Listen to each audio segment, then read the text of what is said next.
नमस्कार मंडळी, झटपट स्वादमध्ये आपला स्वागत आहे। आज आपण बनवणार आहोत दोडक्याची चविष्ट भाजी। त्यासाठी इथे मी 4-5 दोडके स्वच्छ धुवून असे वरचे साल काढून घेतले। आता दोडक्याचे पुढचे आणि मागचे कट करून घेते। बघा, असे कट करून घेतले। आता दोडक्याचे मी बारीक कट करून घेते।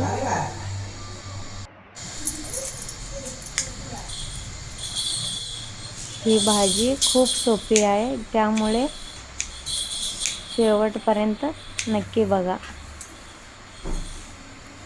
बघा, चाकूने मी असे बारीक तुकडे करून घेते। बघा, असे करून सगळे तुकडे करून घेतले मी। आता भाजीसाठी लागणार आहे लसूण, भाजलेला शेंगा, कोथिंबीर। गॅसवर कढई ठेवते, 2 पळी तेल टाकते। तेल गरम झाले की त्यामध्ये मोहरी टाकते। मोहरी तडतडली की जिरे टाकते।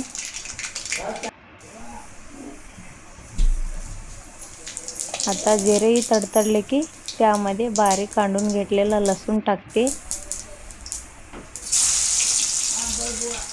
लसूण भाजले की त्यामध्ये दोडक्याचे तुकडे केलेलं टाकून घेते। आता दोडका तेलामध्ये परतून घेते। आता चवीनुसार मीठ टाकून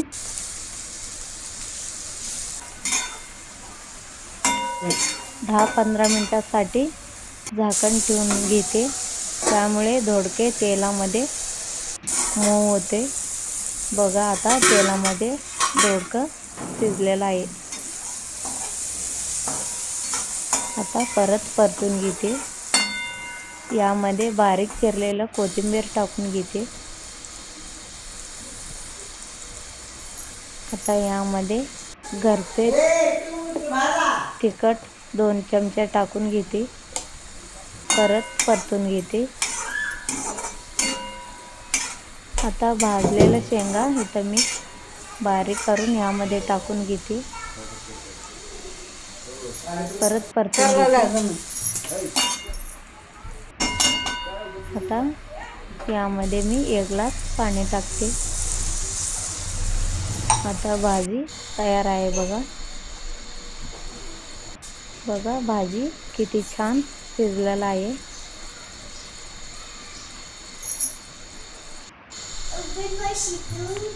अशी भाजी कोणाला आवडते नक्की लाईक करा, कमेंट करा आणि चॅनलला नक्की सबस्क्राईब करा।